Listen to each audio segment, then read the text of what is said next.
Friends, कैसे आप सब। तो डियर, आज का जो क्लास है ये हम लोगों का क्लास 6 का चैप्टर 6 है, पृथ्वी के प्रमुख स्थल रूप।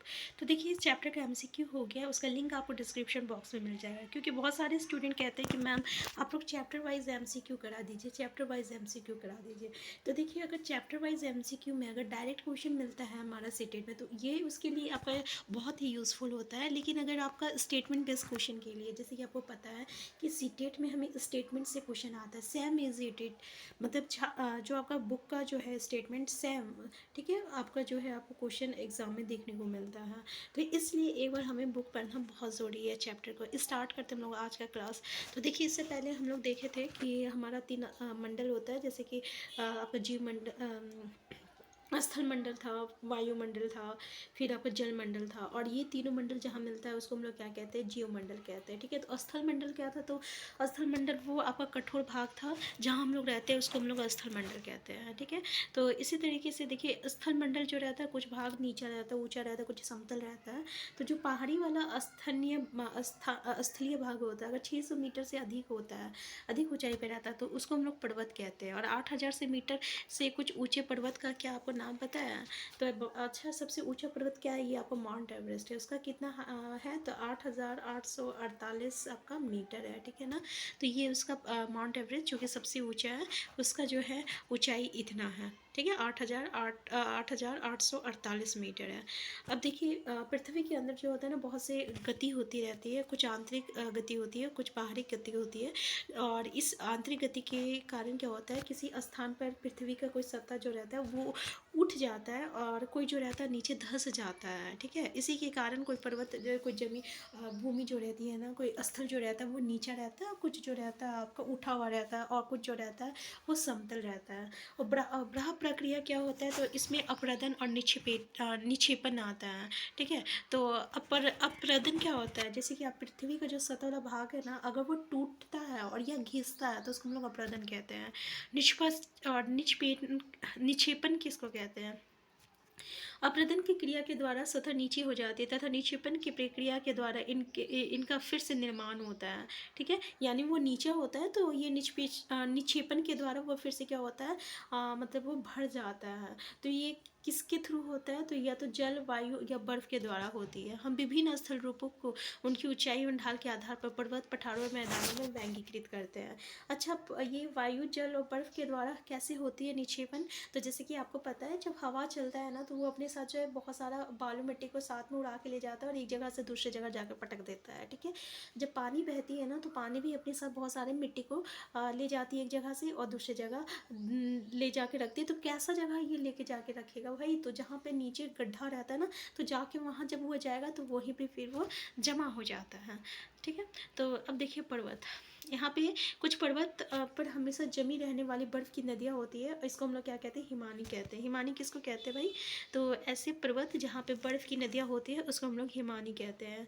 यहाँ कुछ ऐसे भी पर्वत हैं जो समुद्र के भीतर है, तथा जिन्हें आप नहीं देख सकते। कठोर जलवायु होने के कारण पर्वतीय क्षेत्रों में बहुत कम लोग निवास करते हैं। वहाँ का धरातल खड़ी ढाल वाला होता है, तथा कृषि योग्य भूमि की कमी होती है। पर्वत एक रेखा के क्रम में भी व्यवस्थित हो सकते हैं, जिसे श्रृंखला कहा जाता है। बहुत से पर्वतीय तंत्र समांतर श्रृंखलाओं के क्रम में होते हैं, जो सैकड़ों किलोमीटर में फैले होते हैं। हिमालय, आल्प्स तथा एंडीज, एशिया, यूरोप तथा दक्षिण अमेरिका के पर्वत श्रृंखलाएं, पर्वतों की ऊंचाई और आकार में भिन्नता होती है। हम लोग ना एंडीज के बारे में देखे थे ना, जो सबसे लंबी पर्वत श्रृंखला जो थी, ये कौन है, तो ये आपका एंडीज है ना। तो देखिए, पर्वत की ऊंचाई एवं आकार में भिन्नता होती है। जैसे कोई बहुत ही बड़ा होता है, कोई बहुत ही लंबा होता है, कोई क्या होता है, बहुत ही लंबी होती है। पर्वत की श्रृंखलाएं जो होती है बहुत ही लंबी होती है, जैसे कि एंडीज। ठीक है, तो पर्वत 3 प्रकार के होते हैं। एक वलित पर्वत होता है, एक पर्वत होती है तथा एक ज्वालामुखी पर्वत होती है। इसका प्रोनाउंसिएशन तो हम नहीं कर पा रहे, ठीक है ना, उसके लिए सॉरी। तो हिमालय तथा आल्प्स वलित पर्वत है और जिनकी सतह ऊबड़ खाबड़ तथा सीकर सक्वांकार है। तो हिमालय कैसा पर्वत है, ये आपका आल्प्स वलित पर्वत है, यानी पहला ही वाला वलित पर्वत है और इसका सतह जो रहता है ना ऊबड़ खाबड़ है। भारत की अरावली श्रृंखला जो है, ये अरावली श्रृंखला ये विश्व की सबसे पुरानी वलित पर्वत श्रृंखला है। तो सबसे पुरानी वलित पर्वत श्रृंखला कौन सी है, तो ये भारत की अरावली है। अपरदन की प्रक्रिया के कारण ये श्रृंखला घिस गई है। उत्तरी अमेरिका के एपेलेशियन तथा रूस ये यूराल पर्वत गोलाकार दिखाई देते हैं एवं इनकी ऊंचाई कम है। ये बहुत पुराने वलित पर्वत है। अच्छा, हम आपको यूराल पर्वत इससे पहले वाले में देखे थे कि यूराल पर्वत कौन सा था, तो जो आपका एशिया को और यूरोप को जो पर्वत आपको अलग कर रहा है ना, ये था आपका यूराल पर्वत है। ये आपका क्या है, ये आपका यूराल पर्वत है। तो ये जो यूराल पर्वत है ना, ये बहुत ही पुराना आपका कैसा पर्वत है, तो आपका वलित पर्वत है। इसकी ऊंचाई बहुत कम है। जब बहुत बड़ा भाग टूट जाता है तथा ऊर्ध्वाधर रूप से विस्थापित हो जाता है, तब भ्रंशोत्तथ पर्वतों का निर्माण होता है। मतलब समझ में आया, मतलब जब बहुत बड़ा पर्वत का भाग जो रहता है टूट जाता है, ठीक है, और ऊर्ध्वाधर रूप से विस्थापित हो जाता है, तो उसको हम लोग क्या कहते हैं, ये आपका भ्रंशोत्तथ पर्वत का निर्माण होता है। तो ऊपर उठे हुए खंड को उत्खंड हास्ट तथा नीचे धसे हुए खंड को द्रोणिका भ्रंश यानी ग्राबेन कहा जाता है। तो देखिए ग्राबेन और हास्ट किसको कहते हैं, तो वो वाला भाग जो कि ऊपर उठा रहता है उसको हम लोग उत्खंड हास्ट कहते हैं, और जो नीचे जो भाग रहता है जो धसा हुआ रहता है इसको द्रोणिका भ्रंश यानी ग्राबेन कहते हैं।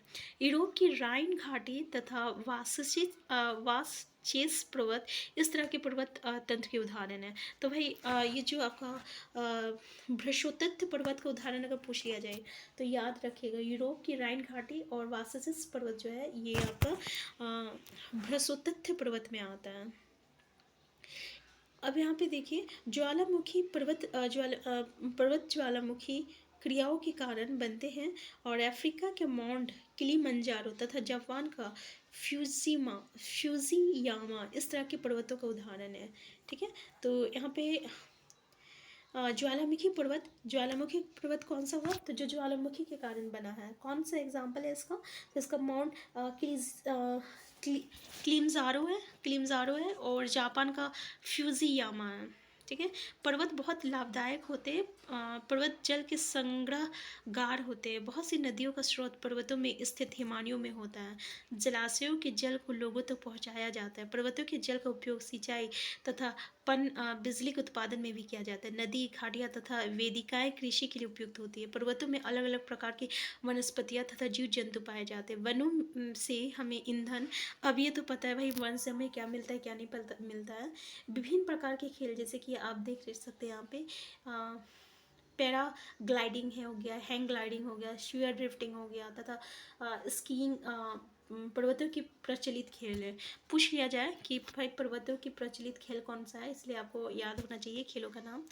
क्या आप हिमालय में स्थित कुछ ऐसे स्थानों के नाम बता सकते हैं जहाँ ये खेल होते हैं। ठीक है, आप यहाँ पे देख सकते हैं ज्वालामुखी पर्वत, पठार देखिए क्या है, तो पठार उठी हुई एवं सपाट भूमि होती है। यह आसपास के क्षेत्रों से अधिक उठा होता है और तथा इसका ऊपरी भाग मेज के समान सपाट होता है। किसी पठार के एक या एक से अधिक किनारे होते हैं जिनके ढाल खड़े होते हैं। पठारों की ऊंचाई प्राय कुछ 100 मीटर से लेकर कई हजार मीटर तक हो सकती है। पर्वतों की इस तरह पठार भी नए या पुराने हो सकते हैं। भारत में दक्कन पठार पुराने पठारों में से एक है। केन्या, तंजानिया तथा युगांडा का पूर्वी अफ्रीकी पठार एवं ऑस्ट्रेलिया का पश्चिमी पठार इस प्रकार के उदाहरण है। तो देख लीजिए ये आपका भारत में दक्कन पठार पुराने पठारों में से एक है। और कौन कौन सा पठार है, तो जैसे केन्या, तंजानिया और युगांडा का पूर्वी अफ्रीका पठार और ऑस्ट्रेलिया तथा पश्चिमी पठार जो रहता है ये आपका इसी तरह का उदाहरण है। तिब्बत का पठार जो है विश्व का सबसे ऊंचा पठार है। तो बताइए विश्व का सबसे ऊंचा पठार क्या है, जल्दी से कमेंट बॉक्स में बताइए कि तिब्बत का पठार है और जिसकी ऊंचाई कितना है, तो 4000 से 6000 मीटर है। ठीक है, पठार बहुत उपयोगी होते हैं क्योंकि उनमें खनिजों की प्रचुरता होती है। यही कारण है कि विश्व की बहुत से खनन क्षेत्र क्षेत्र पठारी भागों में स्थित है। खनन क्षेत्र मतलब क्या होगा, जहाँ से आपको कोयला आप मतलब निकाल रहे हैं, या आपका डायमंड निकाल रहे हैं, या आप कहीं भी ठीक है, तो इसको हम लोग खनन कहते हैं। तो यही विश्व के जितना भी खनन क्षेत्र है ना, वो कैसे इलाका में अगर पूछ लिया जाए तो ये पठारी भागों में स्थित है। अफ्रीका का पठार सोना एवं हीरो के खनन के लिए प्रसिद्ध है। देखिए, अब सोना और हीरा के खनन कहाँ होता है, तो ये आपका अफ्रीका का पठार में होता है। भारत में छोटा नागपुर के पठार में क्या मिलता है, तो वो लोहा, कोयला और मैग्नीज मिलता है। ठीक है, पठारी क्षेत्र में बहुत से जलप्रपात हो सकते हैं क्योंकि यहाँ नदियाँ ऊंचाई से गिरती है। भारत में छोटा नागपुर पठार पर स्वर्णरेखा नदी पर स्थित हुंड्रू जलप्रपात तथा कर्नाटक में जोग जलप्रपात इस प्रकार के जलप्रपातों को उदाहरण है। लावा पठार में काली मिट्टी की प्रचुरता होती है। ठीक है, याद रखिएगा, काली मिट्टी की प्रचुरता किस पठार में होती है, तो ये आपका लावा पठार में होती है। और ये कैसी है, तो उपजाऊ है और खेती के लिए बहुत ही अच्छी है। कई पठारों में रमणीय स्थल होते हैं जो पर्यटकों को आकर्षित करते हैं। नेक्स्ट है मैदान। अब देखिए, कुछ पठार था, कुछ मैदान है। तो मैदान जो रहता है समतल भूमि का भाग रहता है, यानी समुद्र तल से 200 मीटर से अधिक ऊंचे नहीं होते हैं। कुछ मैदान काफ़ी समतल होता है और कुछ जो रहता है उर्मिल होता है तथा तरंगित हो सकते हैं। अधिकांश मैदान नदियों तथा उनकी सहायक नदियों के द्वारा बने हैं। नदियाँ पर्वतों के ढालों पर नीचे की ओर बहती है तथा उन्हें अपरदित कर देती है। वो अपरदित पदार्थों को अपने साथ आगे की ओर ले जाती है। अपने साथ ढोए जाने वाले पदार्थों जैसे पत्थर, बालू, सिल्ट को वो घाटियों में निक्षेपित कर देती है। इन्हीं निक्षेपों से मैदानों का निर्माण होता है। तो समझ में आ गया कि मैदानों का निर्माण कैसे हो रहा है। तो मैदान बहुत अधिक उपजाऊ होते हैं, यहाँ परिवहन के साधनों का निर्माण करना आसान होता है, इसलिए मैदान विश्व की सबसे अधिक जनसंख्या वाले भाग हैं। नदियों के द्वारा बनाया गया कुछ बड़े मैदान एशिया तथा उत्तरी अमेरिका में पाया जाता है। कहाँ पाया जाता है, उत्तरी एशिया और उत्तरी अमेरिका में। एशिया में स्थित भारत में गंगा एवं ब्रह्मपुत्र का मैदान तथा चीन के यांगत्से नदी का मैदान, ठीक है, ये क्या है, इसकी प्रमुख उदाहरण है। मैदान मनुष्यों के रहने के लिए सबसे उपयोगी क्षेत्र होता है। यहाँ की जनसंख्या बहुत अधिक होती है क्योंकि मकानों के बनाने तथा खेती के लिए यहाँ समतल भूमि का प्रचुरता होता है। उपजाऊ मिट्टी के कारण ये भाग खेती के लिए काफ़ी उपयुक्त होती है। भारत में गंगा एवं गंगा का मैदान देश में सबसे अधिक जनसंख्या वाला क्षेत्र है। याद रखिएगा कि कौन सा मैदान जो है सबसे अधिक जनसंख्या वाला क्षेत्र है, तो ये आपका गंगा का मैदान है। ठीक है, और अगर गंगा और ब्रह्मपुत्रा का मैदान जो रहता है, ये आपका तथा चीन में यांगत्से नदी का मैदान जो रहता है, ये सबसे आपका उपजाऊ मैदान है। स्थल रूप एवं लोग स्थल रूपों की विभिन्नता के अनुरूप ही मानव विभिन्न प्रकार के जीवन यापन करते हैं। पर्वतीय क्षेत्रों का जीवन कठिन होता है, मैदानी क्षेत्रों का जीवन पर्वतीय क्षेत्रों की तुलना सरल होती है। तो ऑब्वियसली जहाँ पे पर्वत क्षेत्र होता है वहाँ पे रहना थोड़ा सा मुश्किल होता है, इसलिए कठिन होता है। और मैदानों में फसल जो रहता है उगाना, घर बनाना, ये तो कितना कठिन होता है, ये तो जो वहाँ रहते हैं वही समझते होंगे, लेकिन आप भी जो है अंदाज़ा लगा सकते हैं।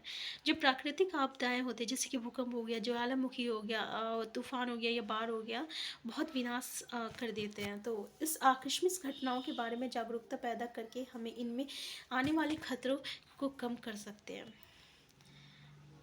हम लोग कूड़ा किसी भी भूमि या पानी में फेंक देते हैं जो कि उन्हें गंदा कर देता है। हमें प्रकृति के इस महत्वपूर्ण वरदान का उपयोग इस प्रकार नहीं करना चाहिए। जैसे कि आप देख सकते हैं कि बहुत सारे लोग जो है ना, कहीं भी पानी में जो है कचरा फेंक देते हैं, ये फेंक देते हैं। तो इस तरीके से हमें इसे जो है बर्बाद नहीं करना चाहिए, ठीक है ना।